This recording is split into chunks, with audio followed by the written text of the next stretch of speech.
Dunque, come è realizzato? Realizzato con la pazienza, perché voi vedete il risultato di decine di giornate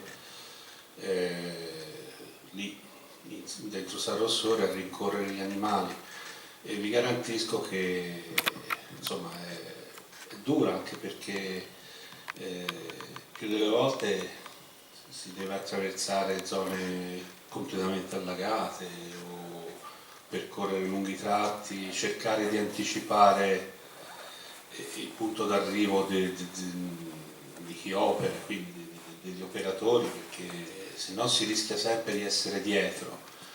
E per gli operatori è meglio essere dietro, per me è meglio essere davanti, perché se no non si riesce a tirar fuori delle riprese di qualità, insomma.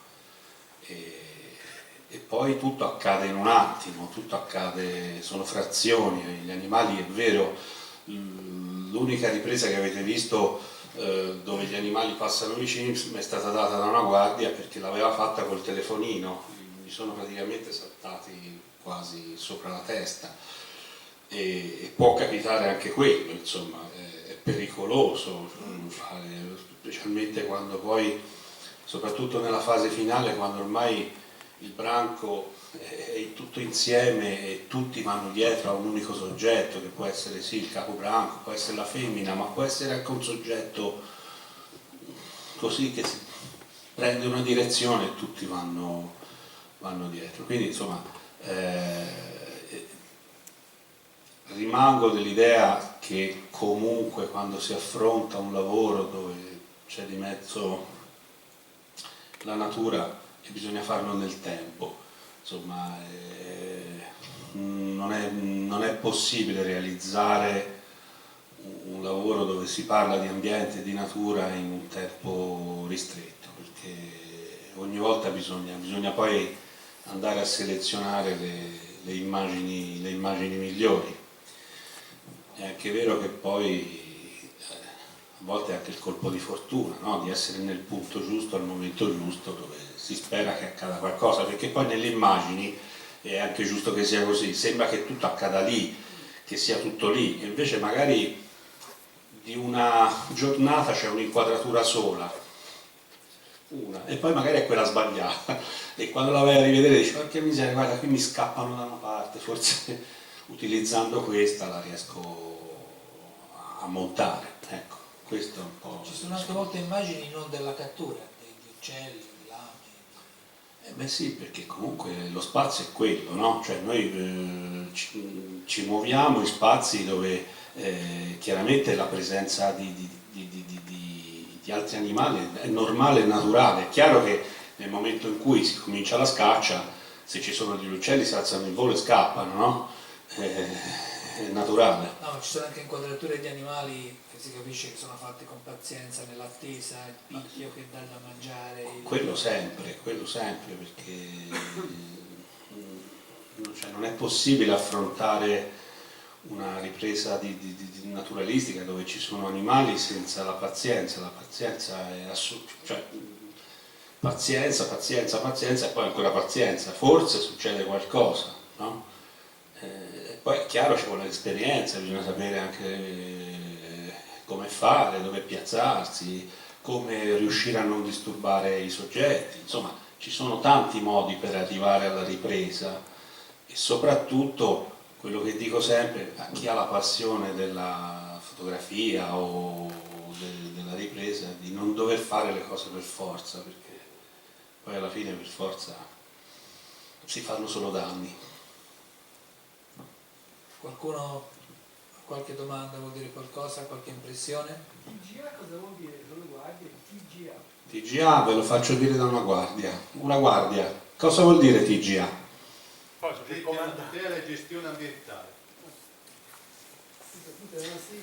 Comandante. Quello che gli volevo dare la fucilata. Io. È lui. Vieni comandante, piace raccontare qualcosa?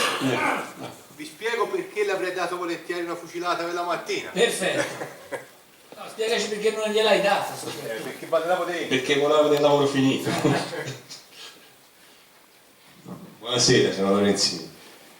Vieni qua, vieni. Dovete capire, Io mi siedo perché sono morto. Come avrete visto anche dalle immagini, che il lavoro della scaccia dei daini è un lavoro emozionante, un lavoro faticoso, un lavoro che ti prende. E quella mattina dovevamo far passare Fiume Morto Vecchio a questo branco di animali e si giravano, e gli animali arrivavano al fiume e tornavano indietro e non si riprendevano e si rigiravano, ma si fece una 10 o 12 volte. Non ci si faceva più, si era morti sfiniti. E poi mi affacciai al fiume e capii perché, perché nel mezzo al fiume c'è una specie di caterattino e lui era nel mezzo al fiume sul caterattino. È vero o non è vero? È vero. Te la meritavi? No, ora se me lo meritavo non lo so, però la fortuna ride agli audaci, no? Quindi insomma, poi alla fine non mi ha sparato e comunque sono passato. Sì, però quando se n'è andato. Quando sono andato, Se no ci sarà sempre. però a un certo punto io cosa ho fatto? Ho acceso la macchina e sono scappato, la ripresa c'è, ecco. Cioè proprio nulla sarebbe stato tremendo. Anche per loro, sì. Perché poi in fin dei conti il risultato è quello che conta. Si dura fatica, si lavora, però poi in fondo bisogna stringere qualcosa a mano, se no si è perso tempo. Quante persone, cioè ora forse, però diciamo che da queste riprese viene fuori quante sono le persone che si sono avvicendate, no? Dal 1985, che è l'anno in cui sono entrato io insieme a altre 3 guardie, quando sono entrato io eravamo 23. A quei tempi il nostro acronimo era CGF, Cacciatori Guardie Forestali. E praticamente di quel gruppo di 23, ora, 2015, siamo rimaste 2 guardie sole. Ci sono altri 4 ragazzi che erano in altri settori, che sono poi confluiti nel TGA, però attualmente noi siamo 6 guardie. Il lavoro si riesce a svolgerlo ugualmente? È un po' più dura, molto più dura, chiaramente. A me piacerebbe sentire ancora qualcosa dal direttore sulla necessità di catturare i daini e di ridurre la popolazione, anche quella cosa che ha detto dei lupi, che effettivamente è un po' provocatoria forse. Perché provocatorio? Perché si sta parlando di animalini, di bambi, di cerbiati, io ci metto lupi così se li mangiano e non c'è più bisogno di catturarli, pareva un po' una cosa così. Ok. No, io credo la vera provocazione sia avere i lupi a 4 km dalla torre di Pisa, cioè sfidare Tofanelli a fare un documentario uomini e lupi, oppure lupi e uomini, che è differente, E no? per le passeggiate nel parco come la metti con i lupi? E questo è uno dei temi appunto che l'ho posto qui a San Rossore, è veramente provocatorio, ma in realtà lo è a livello nazionale. Siamo in un momento in cui la popolazione di lupi si è espansa così tanto che è arrivato il lupo dove prima non immaginavamo nemmeno che potesse arrivare, cioè alla periferia di Firenze, a pochi chilometri da Careggi ci sono branchi di lupi, a Vicchio, in Mugello, un sito di marcatura, cioè uno di quei posti dove fanno gli escrementi in maniera ripetuta per dire qui è il confine del mio territorio, chi entra qui rischia. Un sito di marcatura di lupi è ai piedi del semaforo di Vicchio. E capite che vuol dire avere... Io ho un filmatino che mi ha dato una guardia forestale di un un montaggio di più filmati fatti da una fototrappola messa su una strada sterrata sempre lì, Val di Sieve, in cui si vede all'inizio dei bambini su dei pony che camminano con l'accompagnatore e poi la stessa fototrappola che riprende di notte dei lupi che passano su quel sentiero. Poi dopo uno che fa footing con un cagnolino e ancora i lupi di notte, poi degli escursionisti e il lupo di giorno, nello stesso identico posto. Quando lo faccio vedere a delle mamme si spaventano, dicono non ci mando più i bambini lì in quel posto. Invece quello è l'esatto contrario, cioè la dimostrazione che noi già stiamo convivendo in Italia col lupo senza che succeda nulla.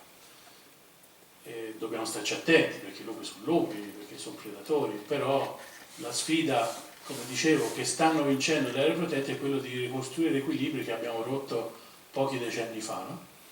E qui è proprio una sfida azzardata perché siamo così dentro la città che addirittura è provocatorio anche avere i daini, Io ogni giorno ricevo delle segnalazioni, delle denunce, delle richieste di indennizzo per chi investe, e a volte viene investito dai daini sull'Aurelia, sulla Pisorno, su queste strade qui. A volte mi trovo scoraggiato e dico: ma veramente possiamo stare con i daini qui sulle nostre strade dove sfrecciamo a 1000 all'ora? Poi stavo provando a programmare, non ci andrò, un viaggio nei parchi degli Stati Uniti e guardando i siti ho visto, se vai in un parco laggiù e investi un animale ti fanno nero loro, cioè ti chiedono indennizzi il parco a te, esattamente l'opposto. Allora forse anche noi dobbiamo cambiare un po' mentalità quando si fa l'Aurelia, sapendo, magari colpa del parco che non l'ha mai scritto, sei dentro il parco con dei cartelli ben visibili, passando dell'Aurelia sapendo che sei in un parco forse ti merita rallentare un po', e allora cala bruscamente il rischio di fare incidenti. È una forma di rispetto non nei confronti del daino ma nei confronti della natura in generale a cui ci stiamo avvicinando. Questo segnalo, diciamo, a chi magari poi è prima a dire: ah, povero Bambi, è un po' mellato, guarda com'è bello, e poi però sfreccia a 100 all'ora in Aurelia. Quindi è una sfida complessiva che richiede anche, per finire di rispondere, di metterci le mani dentro, di sporcarsele a tutti gli effetti, facendo cose che questo documentario è forte perché mostra anche alcune scene di crudeltà, no? di violenza, però quella è una sfida che stiamo cercando di fare, è quella di migliorarci, e su questo io sono un po' portatore, visto che siamo in un'epoca di cambiamento, bisogna anche metterci in gioco, quindi non è detto che fra 20 anni si continuerà a fare questa cosa. Io ora non vorrei che Tofanelli, avendola filmata, avesse contribuito a dire: vabbè, si può non fare più, tanto la testimonianza c'è, no? E ci stiamo interrogando su qual è la forma sempre più attuale per intervenire su questo problema. Lo stiamo facendo in maniera scientifica, anche in maniera umana e etica, perché quando Lorenzini racconta la passione che gli viene fuori è trasparente, onesto, è verace, insomma ci sono certe scene qui che raccontano l'umanità delle persone. Quindi è un approccio a 360 gradi che ci sta impiegando tempo e energia. E dal momento che hai detto che i daini sono ormai distribuiti in tutta Europa in grande abbondanza, arriverà anche un momento che non serve più portarli altrove, mi immagino io, che ci sarà sovrabbondanza anche altrove. Ora siamo in una platea, io credo, più che selezionata, Esatto. quel momento è già arrivato da tempo, nel senso già oggi l'Italia, l'istituto scientifico che si occupa di queste cose, che si chiama ISPRA, ha ufficialmente detto che il daino è alloctono, cioè vuol dire una specie che viene da altri territori e in Italia non ci dovrebbe stare. Quindi non è più permesso liberare daini in altre zone dove non ci sono, né dove ci sono c'è bisogno di ripopolarli perché, come avete visto, si riproducono in abbondanza. Quindi già oggi la verità vera è che gli animali catturati vanno verso un destino che non è comunque quello della libertà, ecco. E anche con questo dobbiamo fare conto. Volevo dire che non mi serve, poi No, ma allora sì. è infetto, no? Lo tengo No, lo tengo, ok. No, volevo dire, cioè, ho visto che si fa appunto tutta questa attività di cattura perché l'ambiente della tenuta di San Rossore è molto appunto delicato, ci sono degli equilibri, però da qualche mese frequento abbastanza assiduamente la tenuta di Millarino, quella dei Salviati. Cioè, mi sembra che lì sia in corso un'attività di disboscamento veramente, insomma, un po' impressionante. Sembra in certi momenti uno si guarda attorno e vede solo fango, insomma. Stanno tagliando tantissimo. Cioè, a me così, ora non lo so, però l'impressione è che lì la gestione sia orientata più, diciamo, non so, più che alla tutela ambientale, più orientata sul profitto dei proprietari, però questo io non ho approfondito, però è un'impressione così a occhio, insomma. Cioè, mi sembra che un terzo della tenuta loro sia stata disboscata ultimamente, insomma. Così ora non ho una mappa, però girando un pochino negli ultimi mesi mi sembra che stiamo facendo un po' macello, poi non lo so, insomma. Temevo che saremmo arrivati a questo argomento, ma sono preparato perché ne stiamo parlando spesso, nel senso non è il primo che fa queste obiezioni, sono anche sui media in questi giorni. Provo a rispondere così. In Italia sotto la parola parco c'è di tutto, c'è il Gran Paradiso e l'Abruzzo, che sono parchi storici dove la conservazione è quasi integrale, anche se nemmeno lì è così, e poi c'è il Parco delle Cinque Terre, che secondo me è una cosa completamente diversa, non è un parco nazionale anche se si chiama così, no? E poi c'è tutto l'intermedio fra questi, e San Rossore si colloca lì anche se è per la sua realtà molto vicino alle Cinque Terre, nel senso un territorio estremamente antropizzato, dove la conservazione si fa però con l'uomo, il documentario è uomini e daini, non daini e uomini, no? Perché questa è la realtà. All'interno del parco di San Rossore, Migliarino e Massasciuccoli, c'è una diversificazione, quindi c'è la tenuta che è proprietà pubblica e ha una gestione piuttosto rigorosa dal punto di vista ambientale, ci sono altre tenute come quelle di Migliarino che sono private, e lì fra l'altro con una storia molto antica. All'interno di quelle ci sono i boschi di pino, le pinete, che anche quelle sono differenti ancora perché sono state piantate decenni o più, o quasi un secolo fa, con un progetto. I boschi, alcuni boschi nel parco, soprattutto quelli di pino, non sono boschi naturali, sono progetti umani, a volte quasi campi di mais che però durano 100 anni, e quando vengono piantati già sta scritto l'anno in cui dovranno essere tagliati. E queste pinete, le scene più belle, diciamo, dal punto di vista forestale sono quelle delle volte dei pini, no? Diventano boschi, a volte si chiamano la cattedrale, in cui si vedono queste colonne, no? Molto belli, però quella bellezza è il frutto di 100 anni di storia che comincia non con la piantagione, comincia col taglio della generazione precedente. Quindi se vogliamo la pineta, così come la apprezziamo, tutti gli alberi uguali, tutti della stessa altezza, che danno questo senso anche di ordine, dobbiamo accettare che la regola selvicolturale è una e una soltanto, cioè si piantano tutti insieme gli alberi, li si fanno crescere 100, 120, 150 anni, poi arriva il momento in cui vanno tagliati tutti insieme e ripiantati. Ma questo avviene in tutto il parco o solo nella tenuta? Questo avviene dove c'è la pineta di quella tipologia lì, anche in San Rossore. Perché se vogliamo quella pineta lì, l'unico modo per averla è quella. Se vogliamo un bosco naturale, c'è un'altra forma, però quella pineta lì non verrà mai in quel modo. È lo stesso che succede in Appennino con l'abete bianco. Ci sono boschi molto apprezzati dall'opinione pubblica che però nel momento del taglio, che è un'operazione necessaria per avere quella tipologia, ovviamente va lì.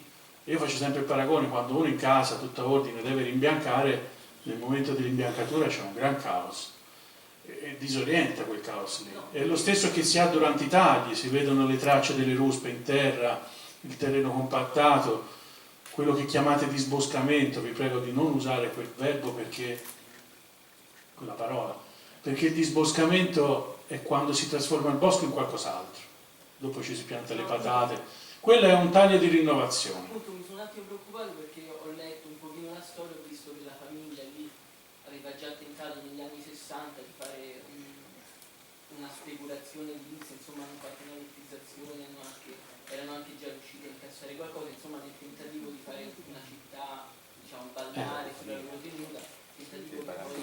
Su questo chiedo fiducia al parco, nel senso, se ci fosse un rischio di quel genere avremmo suonato le trombe e chiamato tutti a difesa di questa cosa. Sono stati costretti, diciamo, a continuare a coltivare i pini. Io penso che nel caso dei Salviati sia anche una tradizione che fa parte anche del loro modo di gestire quel bosco, e non credo che oggi avrebbero volontà di cementificare laddove c'è la pineta. Però al di là di quello c'è un piano del parco che dice che quello è un bosco e ha valore di legge, e quel bosco, ancorché tagliato, rimarrà bosco. Se voi ci andate trovate già le piantine di pino, sono già piantate, quello è già un bosco in rinnovazione, lo è già adesso.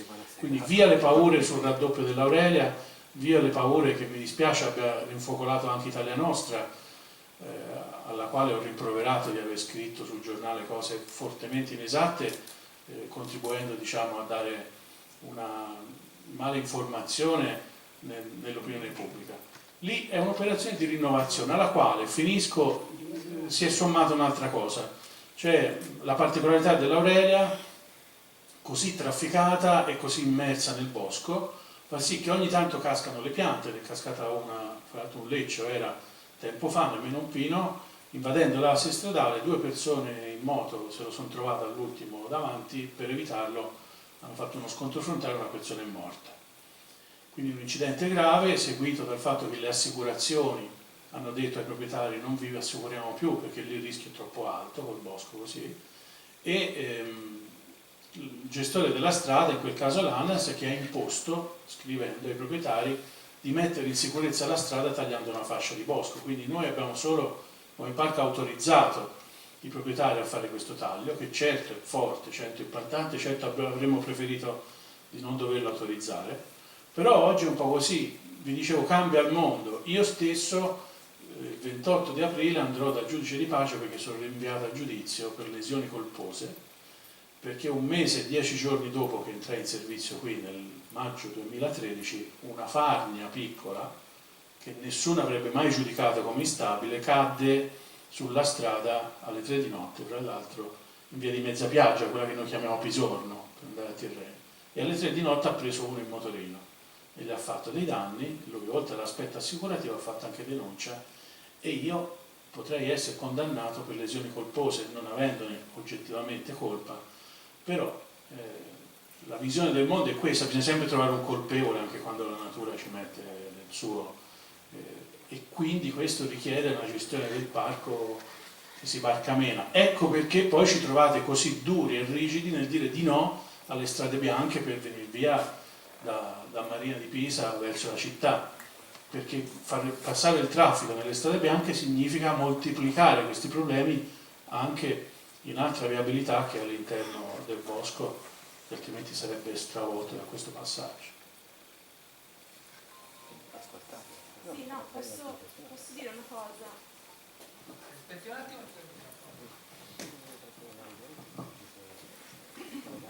Sì, salve. Io volevo chiedere banalmente se c'è in progetto di, immagino che sia difficile perché comunque è una procedura altamente, insomma, specializzata, però se c'è nell'ottica di permettere alle persone di partecipare in qualche modo, di vedere queste cacce che ci sono all'interno del parco, perché io, ed è l'altra cosa che volevo dire, vivo in via delle Lenze, vivo molto vicino al parco, ci vivo da 10 anni, però in effetti, e mi riallaccio a quello che stava dicendo lei, penso che uno dei problemi sia che il parco è percepito come un mondo molto chiuso, e molto spesso quello che fate dalle persone, dalla gente all'esterno viene, penso, anche male interpretato, perché in effetti accedere e capire quello che succede è difficile, anche se, essendo appunto, come diceva lei, il parco un parco molto vicino alla città, penso che sarebbe possibile, no, coinvolgere di più sia la città che comunque tutti quelli che anche per motivi turistici vogliono venire e capire come funziona. Penso che ci sarebbe, no, la possibilità di coinvolgere di più le persone, ecco. E mi chiedevo se in questo senso avete dei progetti, avete delle cose, insomma, in corso. Grazie. Lei c'ha una spia da qualche parte, perché No, effettivamente sì, ci stiamo lavorando. La situazione, la politica, il mondo che è cambiato ci impone di aprire San Rossore, ma di aprirlo in modo intelligente. Proprio in questi giorni siamo ad approvare, ad esaminare, approvare nei vari organismi che gestiscono il parco, consiglio direttivo, comitato scientifico e così via, il nuovo piano per la fruizione della tenuta di San Rossore, che è il primo passaggio per poi attuare strategie anche sul resto del territorio, da Viareggio a Livorno, e partendo da San Rossore perché è quello che più ha, diciamo, possibilità. E uno dei fattori è questo della gestione partecipata, del turismo partecipativo. È appena uscito Riccardo Camboci, l'ex capoguardia, predecessore del comandante Lorenzini, che è uno che fa inanellamento di uccelli, no? Per conto dell'ISPRA, che è un'attività scientifica importante, lui la fa da anni, è un'attività in genere fatta per gli interni, per chi se ne intende. Abbiamo concordato con lui di aprirla, abbiamo fatto alcuni tentativi, lo faremo anche quest'anno, di farla diventare un'occasione di turismo straqualificato, cioè persone che possono essere ingegneri aerospaziali, infermieri, che fanno di tutto nella vita tranne che gestire o vivere la natura, possono vivere queste esperienze insieme a loro, insieme a noi. E già è successo, passare una notte a catturare uccelli, a mettergli l'anello, con Gamboci che spiega cosa si fa e poi ti dà questo animale fra le mani e ti permette di liberarlo. E io l'ho fatto con loro, ci ho portato i bimbi, nonostante abbia esperienze di natura, non vengo dalla società autostrade, mi sono emozionato nel vedere un chiurlo che viene liberato e riprende il volo, no? E ci ho visto anche il valore educativo, culturale, turistico, quindi anche economico di questo. Così come le catture ce lo siamo sempre dette, è ovvio, poi sono problemi di sicurezza, perché se poi io apro e uno si fa male, arrivato sempre dal giudice per lesioni colpose, poi alla fine in galera ci vado davvero. Però l'obiettivo è quello lì. In questo modo ci daranno, chi parteciperà, anche una mano, perché alla fine i soldi sono sempre meno, quindi la partecipazione delle persone che conoscono è anche poi un contributo, quindi il volontariato che c'era già in varie forme, però sarà esploso all'interno del parco perché è una forma di avvicinamento alle persone e di scambio di esperienze. Quindi a breve seguite il sito perché troverete sempre più occasioni.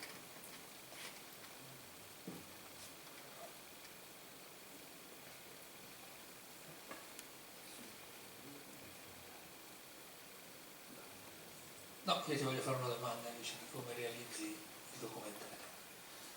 Tecnicamente, con quali macchine, con che attrezzature, se sono molto costose, se ce le hai te, se le devi noleggiare, quindi hai dei tempi strani per produrre il film. Allora, questo lavoro qui avete visto anche voi che era girato in 4/3, quindi era quasi quadrato. Perché? Perché avendolo cominciato tanti anni fa, il 16 noni, cioè il formato quello stretto e lungo, diciamo che va di moda ora, non c'era. E era normale e naturale girare in 4/3 perché la televisione, soprattutto, si parla soprattutto di documentari, era quadrata e quindi si girava in 4/3. Io devo dire che il 4/3 mi è sempre piaciuto perché chiaramente si taglia meno la composizione. È vero che 16 noni dà l'idea, no, un po' di una specie di piccolo cinemascope, no? Allunga tutto, però se ci fate caso, specialmente chi va e vede film al cinema, le teste sono sempre tagliate, no? Perché chiaramente si guadagna in larghezza ma si perde in altezza. Quindi questo scapitozzare un po' le fronti e tutto il resto è un po' così. Però è anche vero che ha anche, diciamo, un suo fascino perché è un campo da esplorare, no? Come allarga. Una volta Orson Welles diceva: se tutti girano col 35 mm, dice io giro con l'85, diceva lui, no? Che era un provocatore. Dice perché, non perché voglio essere diverso, dice perché voglio un campo da esplorare che ancora non è stato esplorato. Quindi va benissimo il 16 noni. In questo caso no, in questo caso è 4/3. Ho voluto mantenere il 4/3 fino in fondo perché comunque ora si fanno dei procedimenti per cui anche il 4/3 può essere allungato, però poi alla fine perdeva quella originalità che aveva prima, che aveva in partenza. Per quanto riguarda le attrezzature, è chiaro che per girare un documentario di natura, io parlo di ora, ci vuole un'attrezzatura professionale. Professionale, ora si gira in alta definizione, possibilmente full HD, quindi una super alta definizione, e con macchine ora siamo arrivati al punto che tecnicamente si gira in 4K, ma non lo usa quasi nessuno a livello di documentario. Il 4K si usa per il cinema, però comunque una buona macchina in alta definizione è necessaria. E poi tutta una serie di ottiche, le ottiche devono essere professionali, altrimenti non si può pensare di andare a fare delle riprese naturalistiche. E poi ci sono tutta una serie di strumenti che ci vengono in aiuto, macchine che possono essere utilizzate a distanza, macchine che possono essere messe su un drone, macchine che possono essere sott'acqua, sottoterra. Nei miei lavori, per esempio, chi ha visto il lavoro sul Martin Pescatore sa che le riprese riguardano tutta la vita del Martin Pescatore, quindi c'è tutta la parte, diciamo, aerea, ma anche c'è quella subacquea, ma c'è anche quella girata sottoterra, perché il Martin Pescatore nidifica scavando dei tunnel nelle ripe dei fossi, dei ruscelli, dei fiumi, insomma così. Quindi questi sono strumenti necessari.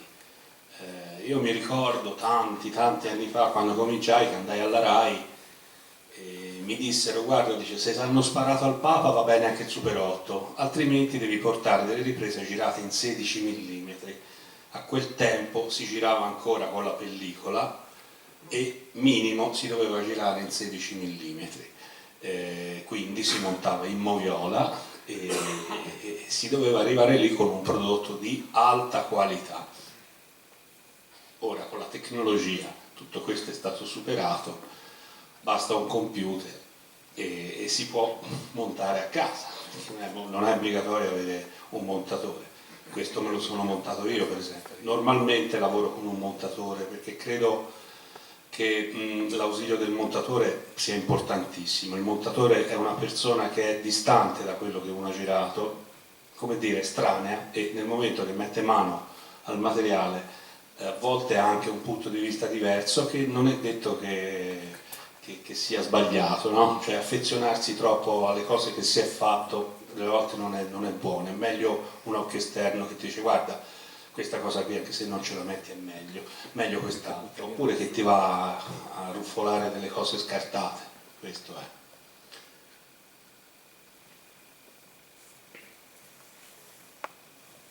Allora, se sono altre domande, ringraziamo Alessandro di averci fatto vedere questa cosa bellissima, non solo sulla natura ma anche sull'uomo e sui paesaggi che sono parte della natura.